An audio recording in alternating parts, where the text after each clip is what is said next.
morning, folks. Kevin here. Well, it's September 4th, 2017, Labor Day, and this is a little bit of an update on the composting, but I wanted to show you first the cauliflower patch. So this is our row of cauliflower. Thea went ahead and harvested that the other day. I just came through and gathered up the remains. There's some plants that are still viable there, so I may let them go a bit longer. Hold on one second, I'll turn the camera around. Okay, so what I've done here is gathered up as much of the cauliflower leaves and stems, cut them off with the bypass loppers, large two-handed pruning shears. And I place those in there. And what I'm going to be doing is showing you how I'll start some of the end of season. I'm going to call this the beginning of end of season, because this goes on for the next 2 months. Doing some lasagna type composting, and we'll do a little bit of an update on the weed composting pile that we started 3.5 weeks ago, I think. So hold on. I'll turn over here for a second. So we already harvested a significant amount of the corn. So all of these corn stalks are going to have to be broken down. All of the corn cobs, they're already started up there, and we'll get to that point. But as we go through, this is an important time of the year where I gather up more and more weeds. I gather up all of the remnants of the vegetable garden, and I do some lasagna composting. So we'll go up and take a look at that.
Okay, we're up now in the area where I do all the composting.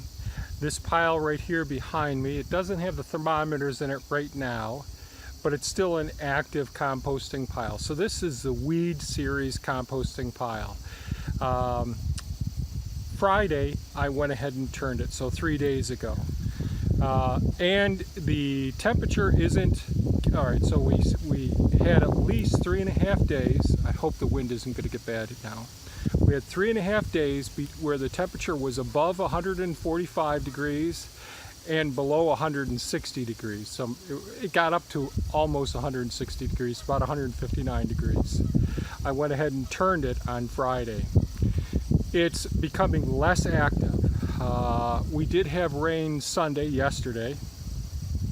The moisture content is still good in this pile. All right, so that's good.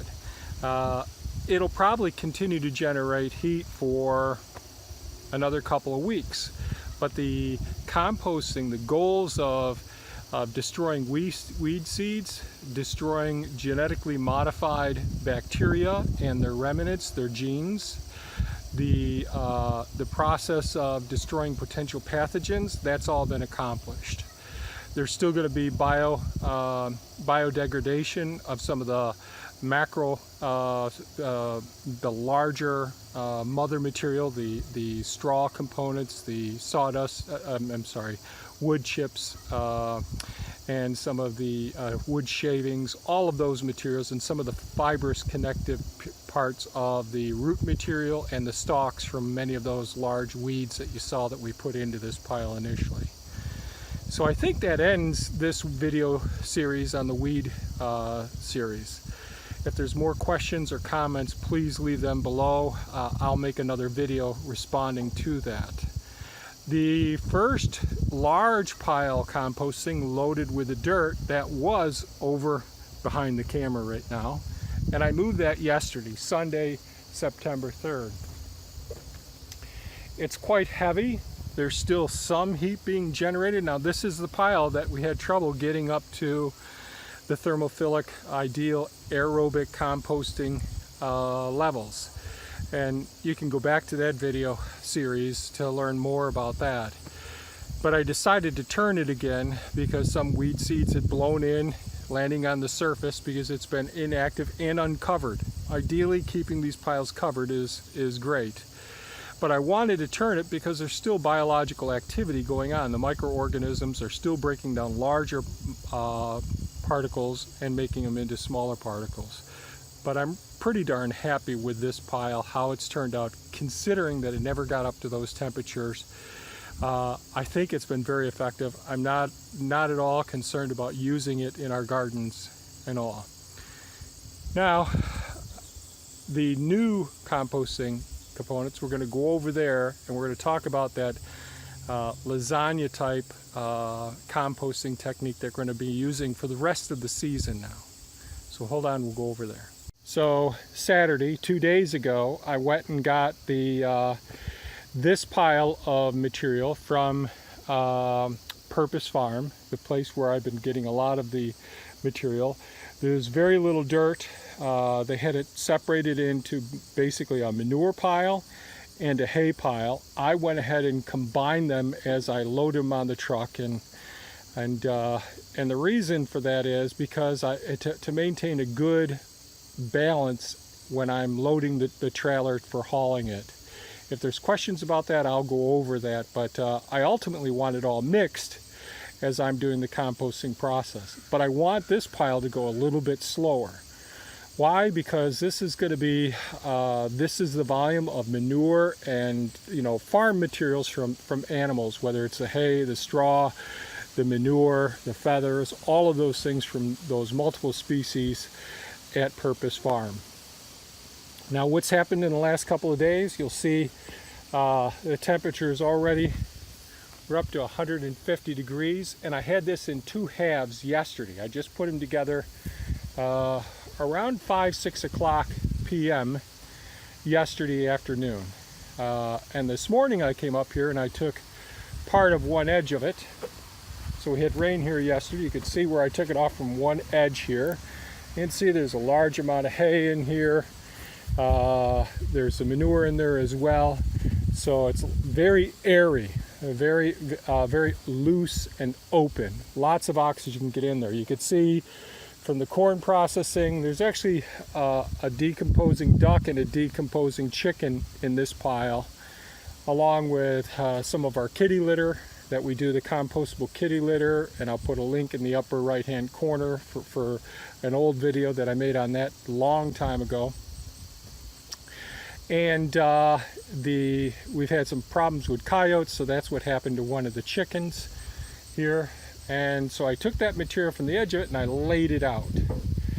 And over the next several weeks, as the composting process happens, we're going to go ahead and take a lot of this material.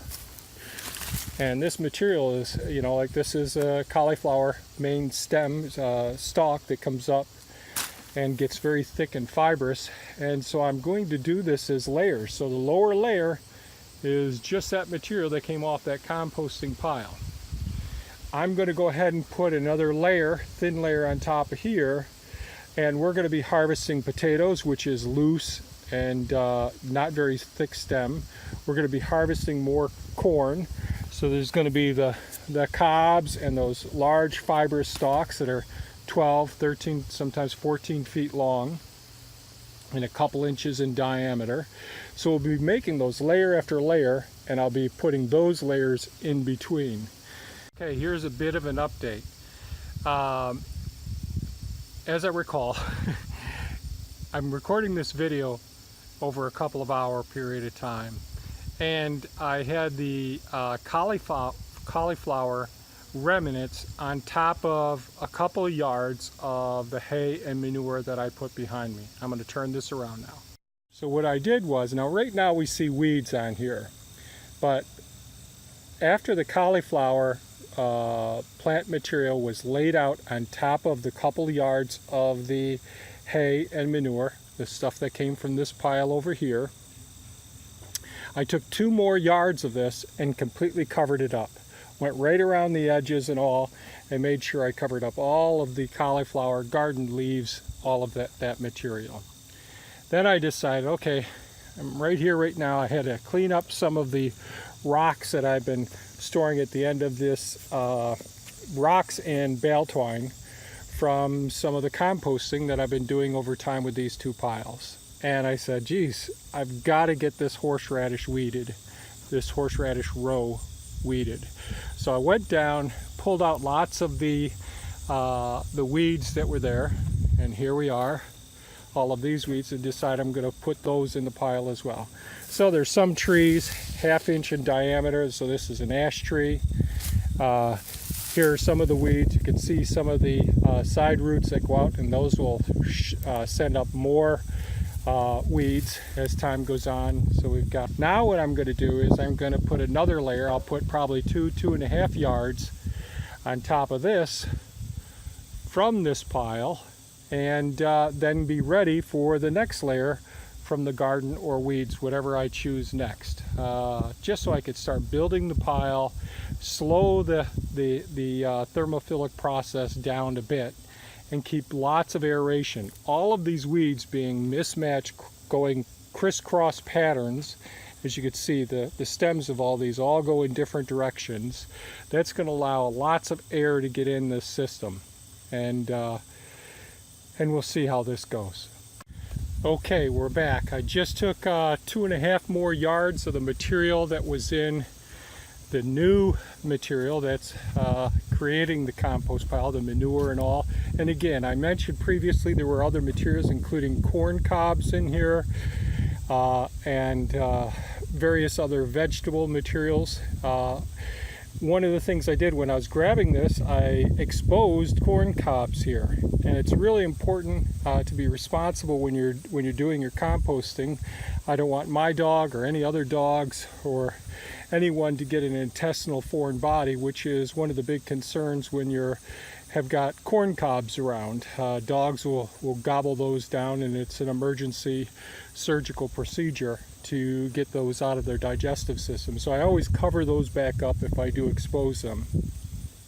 And so right now we have the original layer that looks like this on the bottom, and then we have the cauliflower and other garden leaves and all, a layer there, then another layer of the hay, the straw, the manure, and then we have the weeds that I just took out of the horseradish row over here and laid those on, and then one more layer of the manure and hay, straw material there.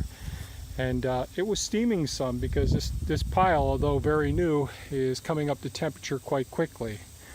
So it really encourages me to get as much other green matter, weeds and all, into these piles, incorporate them if I'm going to do it, because it'll be a couple weeks before I start the next pile. That's the composting update for today. I just wanted to share the lasagna technique that I've mentioned before, that we use to incorporate weeds, other materials, sticks, wood chips, anything on your farm. It could be animals, whatever it is. And layering it appropriately really makes a big difference, as opposed to the large volume of weeds that I did in that weed composting series that we just are finishing at this point. So I hope this was helpful. Please give us a thumbs up and share it if you think this is of value. Be sure to leave a comment, ask a question. That helps to direct me as far as future videos, especially with composting. I hope to do vermicomposting and other form of composting, heat generating composting, where we're not necessarily going for the aerobic composting and we're generating heat to heat a building or heat hot water as well. Those will be composting videos I'll do in the future. So thanks so much for watching, folks, and have a fantastic day. Bye bye now.